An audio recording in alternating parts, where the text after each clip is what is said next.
Sheikh, assalamu alaikum. Wa alaikum salam.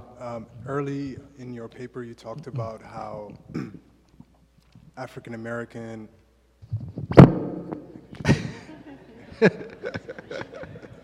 You talked about how he shares your pain. Yeah, it is painful.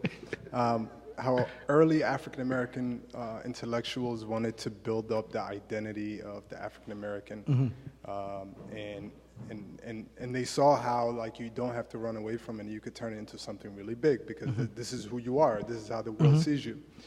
And I think for the past 100-something years, we've seen some really great institutions, some great work come out of the culture. But we're also seeing it like in decline now, like with black colleges, with just black work in general. And it's being favored, and integration, I guess, is being favored over just having black culture in general. So I guess my question is like, what are your thoughts on that? Like, what does that future look like? Because even though like the rhetoric might be, hey, we need to integrate, do this, do that, I think there's always some type of protectionism from all sides at the end of the day. So if you could just shed some light on that. Yeah, I mean, in the African American community, we've always had this, from the very beginning at post-emancipation, we've had this sort of two paradigms, the integrationist and the separatist paradigm, you know, actually starting with perhaps Frederick Douglass and Delaney, his colleague.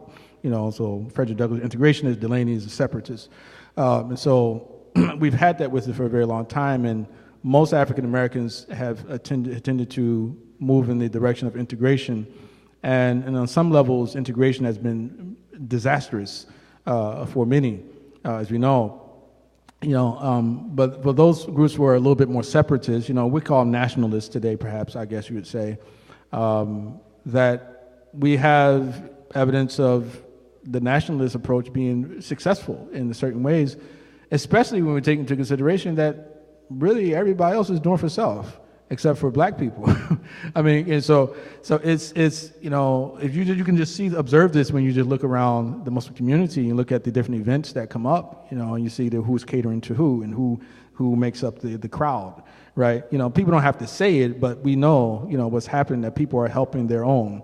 But it becomes a problem a lot of times when African Americans decide to do the same thing, and then all of a sudden it's like, oh, Islam has nothing to do with race, you know, or like we have people will put together a conference and, you know, a list of faces which are all light-skinned faces, and nobody says anything about it, you know, or they're all white faces, and then they have a conference, it's all these black people who are Africans, and it's like, oh, Islam has nothing to do with racism.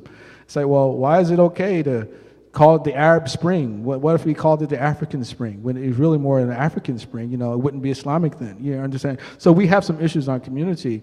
So the point being that the somewhat sort of a self-empowerment approach, I guess you would say, in the African American community actually has been relatively successful for those who have actually adopted it. You know, if you think of Booker T. Washington, you know, established Tuskegee Institute and that particular approach, and then also the Nation of Islam. You know, there are other examples which could be mentioned, but we have those two paradigms, and I just think that it's okay for us to have both of them, and we have to get used to. Just marching, you know, forging ahead with in spite of the fact that, you know, they're just two different paradigms, because both of them, you know, are useful. Both of them are useful. And I do think we need more of the self-empowerment approach. Yeah. All right.